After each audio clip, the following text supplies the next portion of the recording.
Hi guys. Today's story is about a very creepy Easter. Let's get into it. When I was 9, my grandmother's backyard felt like it ended at the edge of the known world. There was a split rail fence, a patch of scraggly grass, and then the woods. Not deep woods, just a long strip of trees separating her property from the next row of houses a quarter mile over. The adults said don't go past the fence, and when adults say something like that, kids hear something else entirely. They hear something starts there. Easter was always at Grandma's place. Same plastic tablecloth with the floral print that had faded to almost nothing. Same glazed ham. Same argument about whether the ham needed another 20 minutes. The same bowl of pastel-wrapped candy that tasted faintly of wax. The house always smelled like my grandmother's perfume and the specific mustiness of a place that stays closed up all winter and gets opened suddenly for a holiday. I loved it. Even now, I can close my eyes and be back in that kitchen, standing on the cold linoleum in my good shoes, waiting to be let outside. The egg hunt started before it started. That's the only way I know how to describe this. My cousin Ben spotted the first egg before the adults had even finished setting up. "Hey," he said, pointing towards the fence. "Did somebody already hide some?" My Aunt Carol was inside cutting fruit. My mom was losing the ham argument. No one else was out there but us. "No," I said. "They're not done yet." We walked over anyway. There was a bright pink plastic egg sitting openly on the grass near the fence post. Not hidden, not tucked in, just sitting there like it had been set down and forgotten. Ben picked it up and shook it. "Candy," he said. "Open it then." He popped it apart. Jelly beans. The good kind. Not even the weird spiced ones. We stood there for a second without talking. "Maybe they started early," I said. "Or someone else did," Ben said. He was grinning, like this made it more fun and less normal. He was always like that. The one who reframed the thing that should have worried you into the thing that made the whole day more interesting. We ate those jelly beans and didn't tell anyone. Even at 9, that felt like a real decision. By the time the hunt officially started, with my uncle blowing on a plastic whistle that he enjoyed way too much, there were eggs everywhere. The normal places, under the rhododendron, behind the lawn chairs, balanced on the crossbar of the split rail fence, which I always thought was way too easy. Then there were the others. At the base of the first tree, past the fence, just barely on the other side, there was a yellow egg, 10 feet into the woods, maybe 12. "Bet I get it first," Ben said, and he was already climbing over before his sentence was finished. "Wait," I started, but he was gone. I stood there for a second. I could hear my uncle's whistle. I could hear my little cousin shrieking over by the rose bush. I climbed over the fence. The ground changed as soon as you crossed it. It was softer. The leaf rot went right through your shoes. The smell shifted too. There was something damp and dark and cold, like the inside of a drawer that hadn't been opened in years. The light was different. It wasn't darker exactly, but more filtered. Ben grabbed the yellow egg and held it up. "See? Nobody's even going to know." "Let's go back," I said. "Relax, it's literally right here." He shook it. Something heavier than candy moved inside. He cracked it open. No candy, just a quarter. We stared at it like it was something stranger than it really was. "That's really weird," he said. Ben shrugged. "It's still money." He put it in his pocket. Then he pointed. "Oh, there's another one." A few feet deeper, half tucked between two roots, was a blue egg. Beyond that, just barely visible in the shadow of a larger tree, another. Not random, not scattered, spaced out. Deliberate. A line of them, pulling away from the fence and the house and the sound of my uncle's whistle. A path. We got Fiona and John. We whispered. We pointed. Fiona was 2 years older and generally the most reasonable person in our family under the age of 40. She frowned at the tree line. "We're not supposed to go in there." "Then don't," Ben said. "Me and him will go, and we'll tell you what we find." "That's such a stupid thing to say," Fiona said. Then she climbed over the fence herself. John followed without a word. He was just like that. Quiet, observant, always the last one in and the first one to notice when something was wrong. I went last. We told ourselves we'd only go a little farther, just to see where it led, just to see the next egg. But there was always a next egg. The contents were never candy. It was the first thing that we noticed without saying it out loud. There were coins, a small skeleton key that looked too old to belong to anything that still existed, a tiny plastic dinosaur, which was orange, the kind that came in a bag of 100 from the toy store, and a rusted bottle cap so corroded that you couldn't read what it had been. "No candy at all?" John said. "It's like a different kind of hunt," Fiona said, turning the bottle cap over. "Like a puzzle or something." "Who would do that?" I said. No one had an answer. Then we found the cracked one. It was pale green, old-looking, and someone had wrapped masking tape around its middle where the seam had split. The tape had yellowed. This egg had been broken before and put back together and then used again. That shouldn't felt as wrong as it did. But we all stopped when Ben held it up. "It's been here for a while," John said quietly. "Open it," Fiona said. Inside was a key.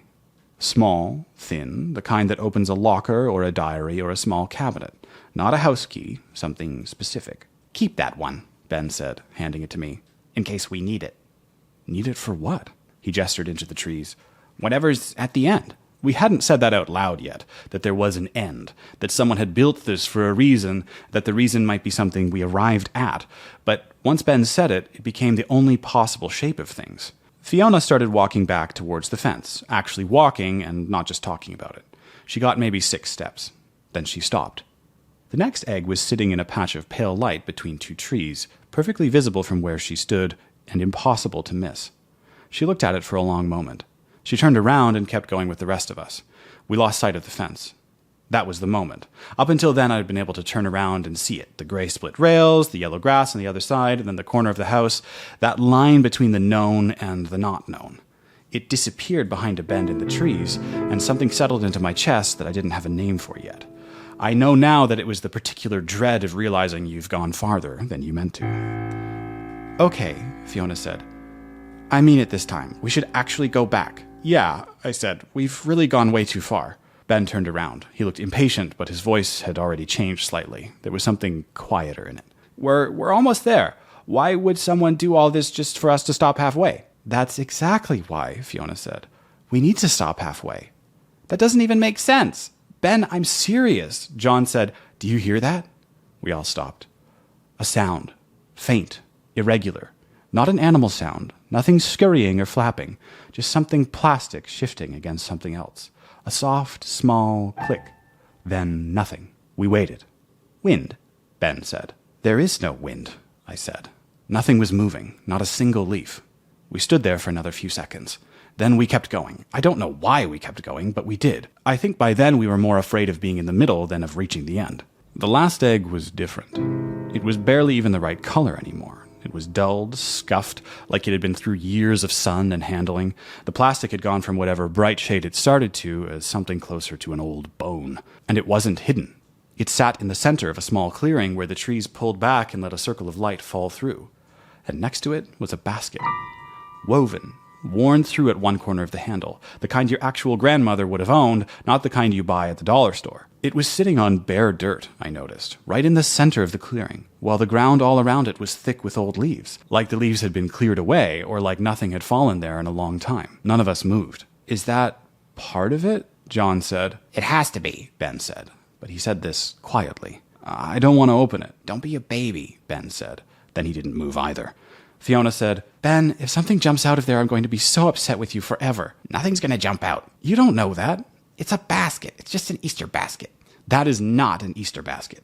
He crouched down slowly, making a whole performance of how unbothered he was, and lifted the lid. He went very still. He reached in and pulled out a photograph.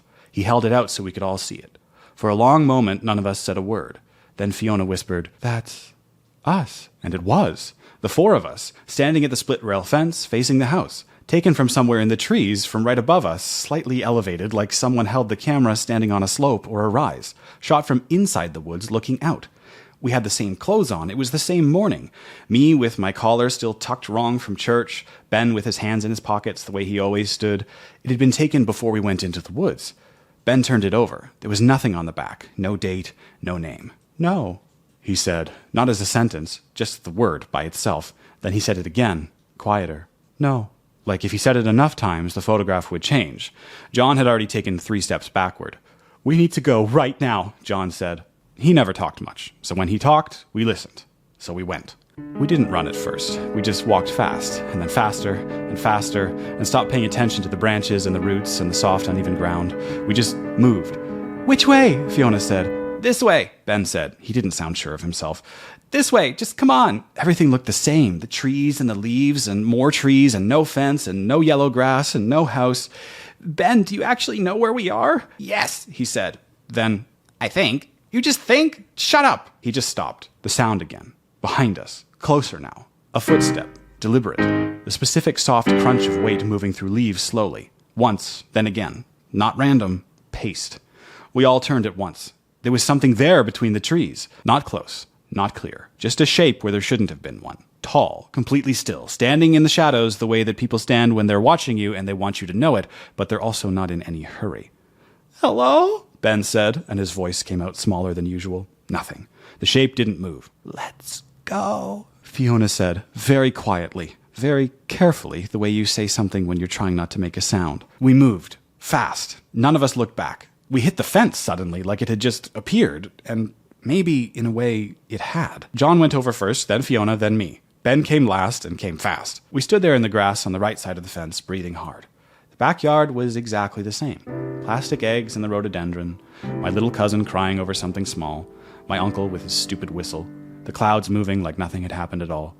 My mom walked over, wiping her hands on a dish towel. "There you are! We've been looking everywhere for you!" "No, you haven't," Ben said, too fast. She frowned. "Yes, we have. You've been gone a long while." "How long?" I said. "Oh, I don't know, 20 minutes maybe?" Fiona made a sound. It wasn't quite a word. My mom looked at her. "How long did you think you were gone?" None of us answered. We didn't tell them. We said we'd wandered in a little, got turned around, and come back. That was it. The photograph, we all understood without discussing it that we were not bringing it out of those woods. We hadn't spoken about leaving it behind. We just had. And that was the strangest part of all of it. 4 kids, none of us older than 11, all independently decided the same thing without a word. Years later, I asked my grandmother about the woods. Did people ever go through there, like cut through? She paused over her tea. "They used to," she said. "A long time ago, before they built up the other side." "Did anyone ever live back there?" "No," she said. Then, "Well, there was a man for a while. That would have been in the late 60s. She set her cup down. "He kept to himself. The kids used to dare each other to knock on his door." Then she shook her head and picked her cup back up, and the subject was just closed. I could feel her closing it. "Just old stories." I didn't push. I wish now that I had. The thing that made it worse came months later. It was Thanksgiving, and my mom had finally gotten around to having the disposable camera developed, the one that she used that day. She was flipping through the printed photos at the table, and she said, "Oh, come and look at this one." It was a wide shot of the backyard, a fence in the background, a few kids scattered across the grass. "What about it?" I said. She pointed to the fence, to the 4 small figures standing there right at the edge of the frame. Us, facing the woods, right before we went in. "It's so cute," she said. "I didn't even realize I'd gotten you all in it." I nodded, and then I looked closer. Just past the fence, partially hidden behind the first full line of trees, but not hidden enough, there was someone standing in the shadows. Not clear enough for a face, clear enough to see that they were watching us, clear enough to see what they were holding in one hand down at the side, something round the size of an egg. So, that's the end of the story. I haven't had a creepy Easter like that, but I remember one time when I was 6, it was Easter time, I was in church, I was on the stage, and I had a maraca. And I decided that I wasn't getting enough attention. I've always been somewhat of an entertainer, you see. So I started hitting myself in the face with a maraca, and this seemed to be entertaining. People were laughing, and for, 5 minutes, I just smacked myself in the face with a maraca. And that's how I entertain. So hopefully there's been some kind of evolution in my entertaining skills since then. You can let me know in the comments. And subscribe. Subscribe to the channel if you like the content, and let me know what you think. Thanks. Bye for now.